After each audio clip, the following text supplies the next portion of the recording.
My mother-in-law slammed her hand on my kitchen table and demanded the keys to my parents' house. Not asked. Not suggested. Demanded. What happened next left her speechless, my husband in tears, and exposed a secret she had spent years hiding from everyone. My name is Rachel, and for most of my marriage, I tried desperately to be the kind of daughter-in-law people admired. Patient. Respectful. Understanding. Unfortunately, my mother-in-law, Diane, saw kindness as weakness. I met my husband, Adam, 12 years ago. Back then, life felt simple. We were young, broke, and deeply in love. When we got married, I genuinely believed I was gaining a second family. I couldn't have been more wrong. Diane smiled at my wedding. She hugged me. She told everyone how happy she was. But over time, the mask slipped. The criticism started small. Rachel, are you sure that's how you cook chicken? Rachel, you should really take better care of your appearance. Rachel, Adam likes things done a certain way. Every comment sounded harmless on its own. Together, they slowly chipped away at my confidence. Whenever I complained to Adam, he would say the same thing. She doesn't mean it like that. Maybe. Maybe not. Either way, I learned to stay quiet. Then everything changed when my father died. Losing him broke me. He wasn't just my dad. He was my best friend. The person I called when life got hard. The person who always knew what to say. After the funeral, my mother became withdrawn. The house felt empty. Every room carried memories. The old oak tree my father planted. The workshop where he built furniture. The kitchen where he taught me how to make pancakes when I was 7. That house wasn't just property. It was my childhood. It was family. It was home. A few months later, my mother decided to move into a smaller retirement community. The large house had become too difficult for her to maintain alone. Instead of selling it, she asked me to help manage it. We planned to keep it in the family. Maybe one day my children would live there. Maybe we'd use it for family gatherings. The decision felt right.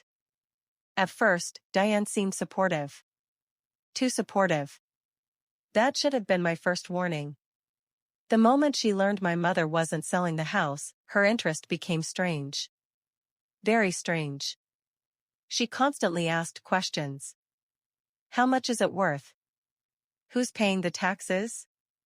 Whose name is on the deed? Will it eventually belong to you? At first, I answered politely. Then I stopped. Something about her curiosity felt wrong.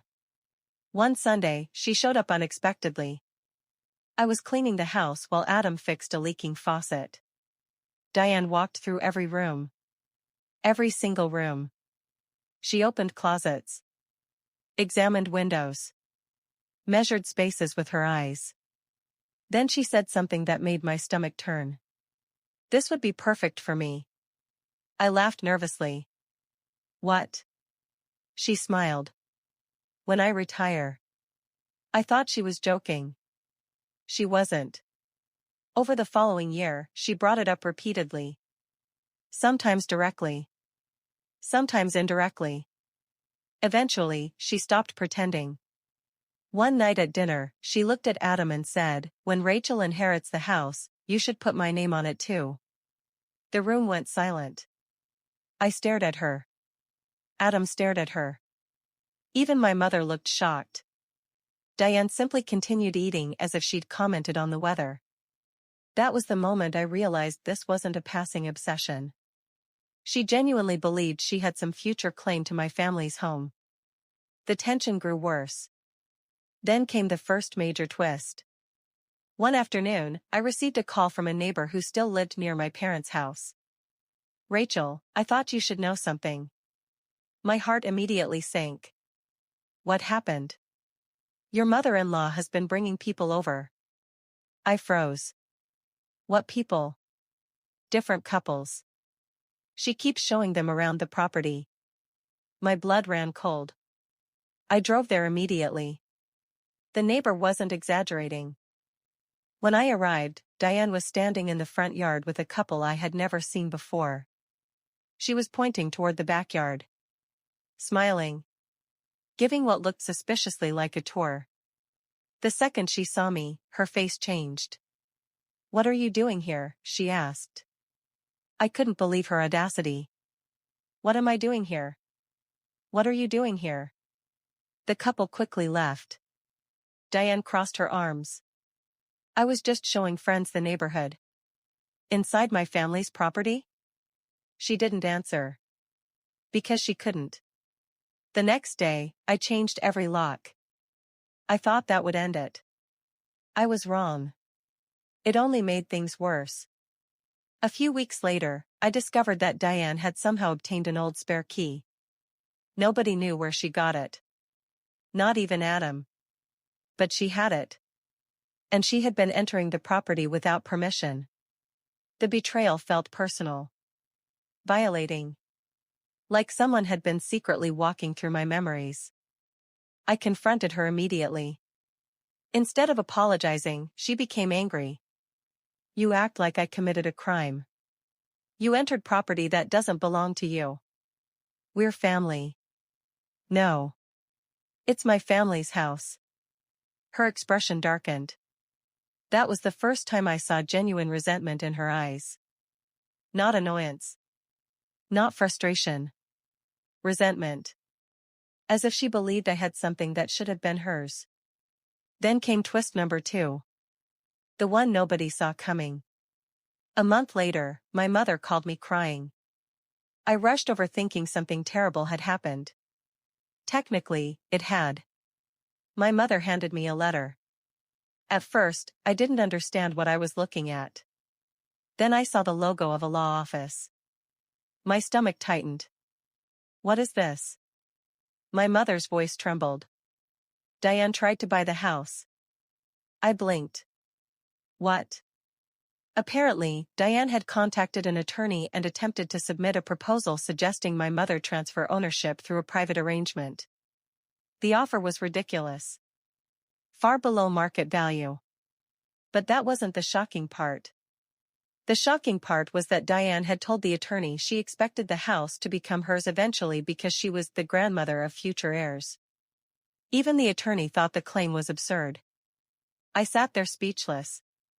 For years, I thought she was being nosy. Then controlling. Then entitled. Now I realized something much worse. She had built an entire fantasy in her head. A fantasy where my family's home belonged to her. My mother was devastated. I don't understand why she's doing this. Neither did I. At least not yet. But I was about to. A week later, Adam made a discovery that changed everything. He was helping his uncle clean out an old storage unit when they found several boxes of family paperwork. Most of it was junk. Old tax returns. Receipts. Photographs. Then Adam found a folder with Diane's name on it. Inside were records from nearly 20 years earlier. Financial records. Foreclosure notices. Property disputes. Lawsuits. Adam came home pale. When he showed me the documents, everything finally made sense. Years before I met him, Diane had lost her childhood home. Not because someone stole it. Not because she was cheated. Because she repeatedly refinanced it, accumulated debt, and eventually lost everything. The loss haunted her. She never recovered emotionally.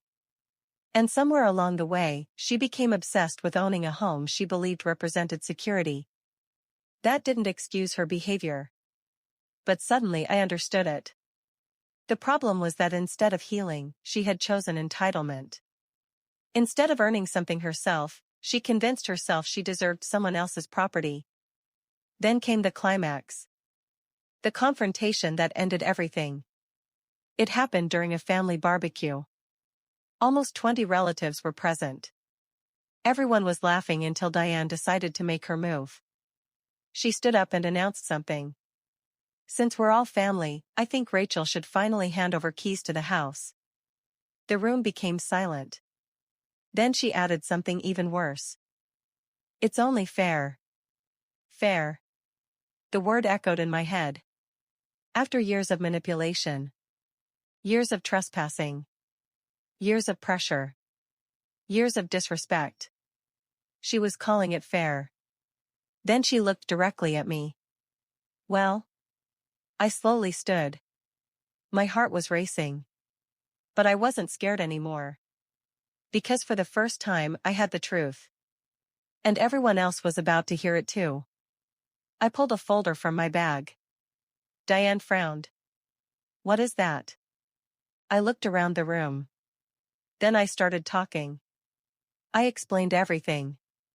The unauthorized visits. The spare key. The attorney. The attempts to influence my mother. The property tours. The letters. The lies. One by one. Piece by piece. I showed the evidence. Text messages. Photographs. Witness statements. The room became painfully quiet. People stared at Diane. Her confidence disappeared. Then I revealed the final piece.